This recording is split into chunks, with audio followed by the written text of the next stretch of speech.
Assalamu alaikum, dear students. Today our topic is introduction and nomenclature of carboxylic acid.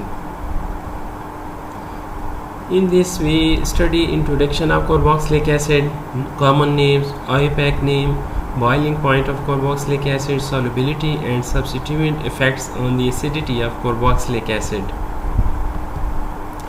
Carboxylic acid, अगर हम carboxylic acid को देखें तो carboxylic acid is an organic compound that contain carboxylic group COOH attached to an R group alkyl group.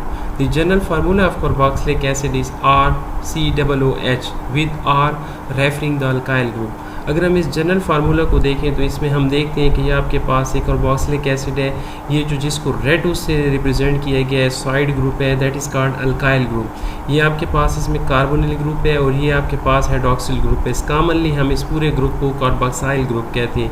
ये जो carbon है आपके पास carbon atom है जिसके साथ ऑक्सीजन डबल बॉन्ड के साथ अटैच होता है और इसके साथ OH ग्रुप अटैच है COOH, that is called carboxylic group.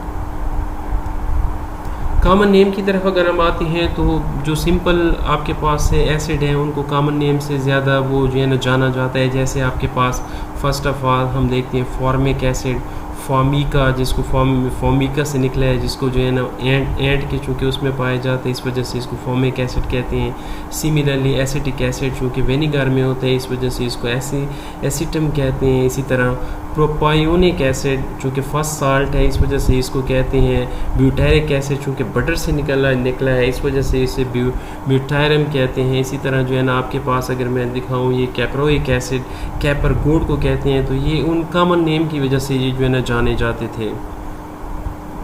अगर हम इनको देखते हैं aliphatic di acid are usually called by their common names. ये जो आपके पास डाई एसिड्स होते थे नॉर्मली ये जो है ना कॉमन नेम से इनको जाना जाता था। For IUPAC name, number the chain from the end closest to a substituent. If two carboxylic group attach, use a suffix dioic acid. First of all अगर हम इसको देखें ये आपके पास ये जो पहली एग्जांपल मौजूद है इसमें हम देखते हैं कि इसमें डायोइक एसिड, यहाँ पे भी एक कार्बोक्सिलिक ग्रुप मौजूद है, यहाँ पे भी मौजूद है।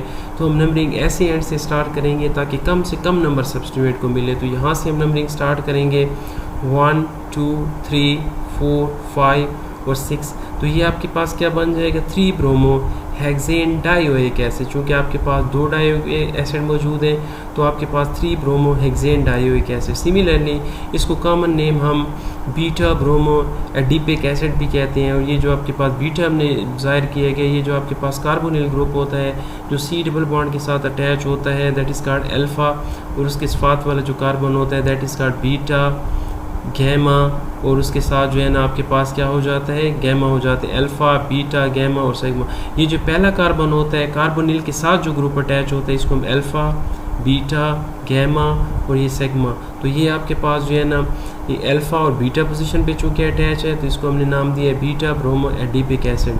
सिमिलरली अगर हम इस थर्ड एग्जांपल की तरफ आएँ तो आप यहाँ पे देखें कि हमने नंबरिंग ऐसे एंड से स्टार्ट करनी है जैसे 1 जहाँ से आपको कार्बोक्सिलिक एसिड को कम से कम नंबर मिले 1 2 पोजीशन पे आपके पास क्लोरीन मौजूद है तो हम इसको नाम देंगे 2 क्लोरोब्यूटेनोइक एसिड।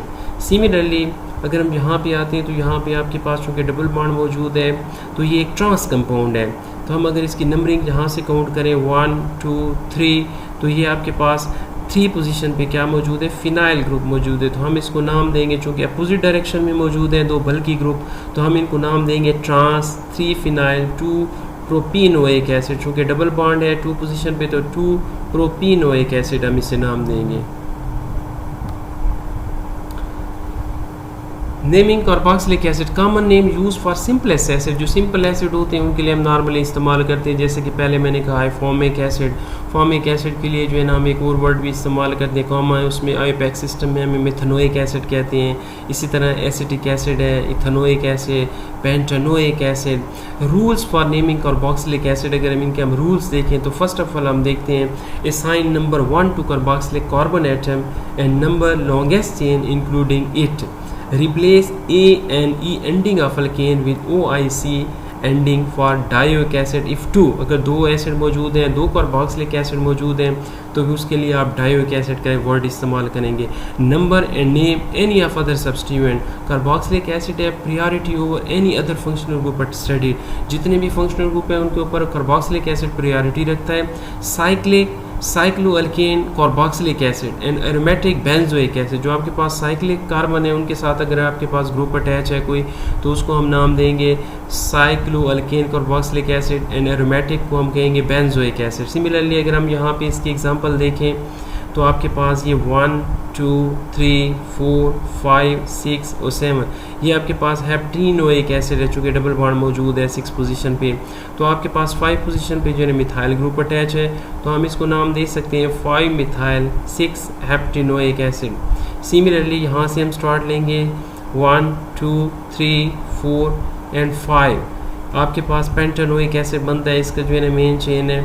अगर यहाँ पे हम देखें तो आपके पास 3 पोजीशन पे मिथाइल ग्रुप अटैच है, और ये जो कार्बोनिल ग्रुप अटैच है इसको हम ऑक्सो भी कह सकते हैं, तो हम इसको नाम देंगे 3 मिथाइल 4 ऑक्सो पेंटानोइक एसिड। अगर ये साइक्लिक कंपाउंड की तरफ हम आते हैं तो साइक्लिक कंपाउंड में भी हम जो आपके पास COO ग्रुप है, कार्बोक्सिलिक एसिड ग्रुप है, इसको हम 1 पोजीशन देंगे। यहाँ पे अगर मैं इसको आइडेंटिफाई करूँ 1 2, तो आपके पास ये बन जाएगा, और ये जो ग्रुप अटैच है इनके साथ इनको उसी तरह हम अल्फ़ाबेटिकली नाम देंगे 1 bromo 2 chloro cyclopentane carboxylic acid.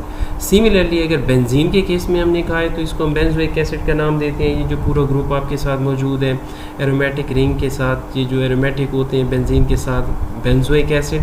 OH hydroxy group है, 2 पोजीशन पे है 1 और 2, तो हम इसको नाम दे सकते हैं 2 hydroxy benzoic acid. Parent chain, longest continuous chain that contain carboxylic group alkane drop E, जो अल्केन होता है उसको हम ड्रॉप E हटा देते हैं, एंड पे जो E होता है OIC से हम रिप्लेस कर देते हैं।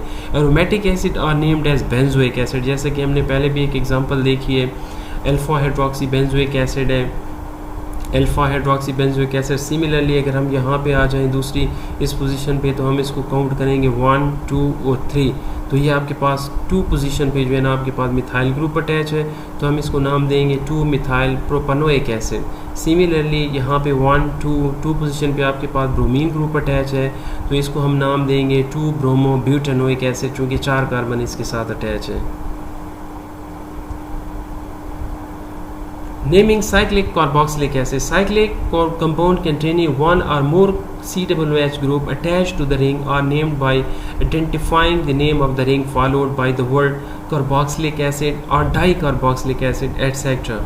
Similarly, first of all अगर हम इस जो है ना साइक्लोप्रोपेन पे आए तो इसके साथ आपके साथ कार्बोक्सिलिक ग्रुप अटैच है, तो हम इसको नाम देंगे साइक्लोप्रोपेन कार्बोक्सिलिक एसिड। सिमिलरली ये आपके पास साइक्लोपेंटेन है, इसके साथ अगर कार्बोक्सिलिक एसिड अटैच है तो हम इसको नाम देंगे साइक्लोपेंटेन कार्बोक्सिलिक एसिड। सिमिलरली ये जो आपके पास साइक्लोहेक्सेन है इसकी एक 1 2 3 और 4, एक 1 और एक 4 पोजीशन पे आपके पास कार्बोक्सिलिक एसिड ग्रुप है, तो ये डाई हो जाता है, तो आपके पास हो जाएगा 1,4 cyclohexane di carboxylic acid. Boiling point, अगर हम बॉइलिंग पॉइंट को देखें तो polar hydroxy group allow carboxylic acid to form multiple hydrogen bond with other carboxylic acid molecule. This effect of hydrogen bond give carboxylic acid higher boiling point than alcohol, ketones, aldehyde of similar molar mass. अगर हम इसको देखें carboxylic acid को, तो इसमें जो है ना इसके जो डिफरेंट मॉलिक्यूल होते हैं ये आपस में क्या है बॉन्ड बनाते हैं, डाइमर बनाते हैं, तो इसके जो सिमिलर जो मास के मॉलिक्यूल होते हैं एल्डिहाइड, कीटोन, अल्कोहल, उनके मुकाबले में जो कार्बोक्सिलिक एसिड का बॉइलिंग पॉइंट होता है हायर होता है। अगर हम इस एग्जांपल की तरफ आएँ तो सबसे पहले आपके पास ये प्रोपनाल पड़ा है, इसका मोलर मास 58 है, और ये एल्डिहाइड है, इसका बॉइलिंग पॉइंट आपके पास 49 है। अगर मैं अल्कोहल की एग्जांपल करूँ 1 प्रोपनाल आपके पास देख रहे हैं, इसका जो है ना मोलर मास आपके पास 60 है, और इसका जो बॉइलिंग पॉइंट है आपके पास 97 सेंटीग्रेड है। सिमिलरली अगर हम कार्बोक्सिलिक एसिड की बात करते हैं, इथेनोइक एसिड, इसका मोलर मास भी आपके पास 60 है, और इसका जो है ना बॉइलिंग पॉइंट 118 सेंटीग्रेड है, और ये जो है ना ड्यू टू डाइमर होता है, चूँकि इसमें हाइड्रोजन बॉन्डिंग ज़्यादा होती है। अगर हम इस नीचे एग्जाम्पल की तरफ आएँ तो ये आपके पास ये जो है ना इसका दो आपके पास कार्बोनिल कार्बोक्सिलिक एसिड जो आपस में क्या है डाइमर बना रहे हैं। एक कार्बोक्सिलिक एसिड का हाइड्रोजन दूसरे के ऑक्सीजन के साथ हाइड्रोजन बनाता है, और यहाँ पे इस कार्बोनिल का जो है ना ऑक्सीजन इसके साथ हाइड्रोजन बॉन्डिंग बनाता है, और इस हाइड्रोजन बॉन्डिंग की वजह से डाइमर बनने की वजह से एसिटिक एसिड का जो है ना बॉइलिंग पॉइंट हायर होता है as compare to alcohol, ketones and aldehyde of similar molar masses. अगर हम सॉल्युबिलिटी की बात करें तो कार्बोक्सिलिक एसिड और polar they can form hydrogen bond with water molecule. ये इजीली वाटर मॉलिक्यूल के साथ हाइड्रोजन बॉन्डिंग बनाते हैं। The first 4 aliphatic acid are completely miscible in water. ये जो पहले 4 अगर हम देखें जो जिनके अंदर 4 कार्बन होते हैं, formic acid, acetic acid, propanoic acid, butanoic acid, are completely miscible in water. Higher member और लेस सॉल्युबल, ये जो उससे जो नंबर 5 या उससे आगे नंबर जो हैं कार्बोक्सिलिक एसिड कार्बन के, वो लेस सॉल्युबल होते हैं, और वे organic aromatic acid are insoluble in water. Aromatic acid जितने भी हैं जैसे benzoic acid etcetera, these are insoluble in water.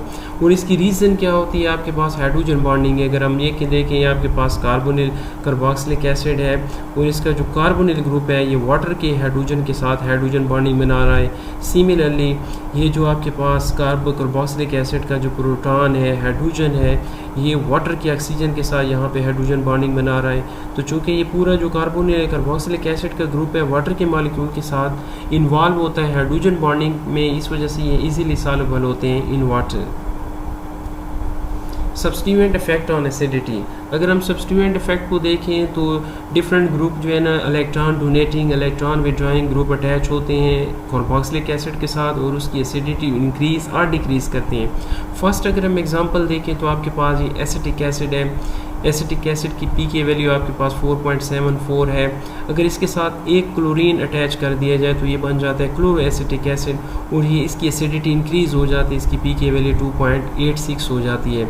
Similarly अगर एक और हाइड्रोजन इसका रिमूव करके उसकी जगह 2 क्लोरीन लगा दिए जाएँ तो ये आपके पास डाईक्लोरो एसिटिक बन जाता है, और ये जो है ना क्लोरो एसिटिक एसिड से ज़्यादा स्ट्रॉन्गर होता है। सिमिलरली अगर तीनों हाइड्रोजन रिमूव करके इसकी जगह पे 3 क्लोरीन एटम अटैच कर दिए जाएँ तो ये आपके पास बन जाता है ट्राईक्लोरो एसिटिक एसिड, और इसकी पीके वैल्यू 0.64 होती है, और ये सबसे ज़्यादा जो है ना आपके पास एसिडिक होता है। सिमिलरली स्ट्रॉन्गर एसिड होता है। सिमिलरली अगर हम इसके बेंजोइक एसिड की तरफ आ जाएँ तो आपके पास सबसे पहले मिथॉक्सी है, आपके पास पैरामिथॉक्सी बेंजोइक एसिड है। ये चूँकि इलेक्ट्रॉन डोनर ग्रुप इसके साथ अटैच है तो ये इसकी एसिडिटी को वीक कर रहा है as compare to benzoic acid. Benzoic acid is stronger acid than paramethoxy benzoic acid, चूँकि electron with donating group attach है जो इसको वीकर एसिड बना रहा है। सिमिलरली अगर इसके साथ नाइट्रो ग्रुप अटैच कर दिया जाए तो इसकी एसिडिटी इंक्रीज़ हो जाती है एट मेटा पोजीशन। अगर पैरा पोजीशन पे अटैच कर दिया जाए तो ये मेटा नाइट्रो के मुकाबले में पैरा नाइट्रो स्ट्रॉन्गर बन जाते हैं मॉलिक्यूल। इसी तरीके से अगर आपके पास ये नाइट्रो ग्रुप ऑर्थो पोजीशन पे अटैच कर दिया जाए तो ये सबसे ज़्यादा जो है ना आपके पास, चूँकि ये ग्रुप इसके इलेक्ट्रॉन विड्रॉइंग ग्रुप बिल्कुल क्लोज है, तो ये जो है ना सबसे ज़्यादा आपके पास जो है ना स्ट्रॉन्ग एसिड आपके पास हो गया। तो आपके अगर यहाँ से इसका पैटर्न हम देखें तो यहाँ से पैरामिथॉक्सी से ऑर्थो नाइट्रो तक आपके पास एसिडिटी जो है ना मुसलसल इंक्रीज़ हो रही है। Thank you dear students.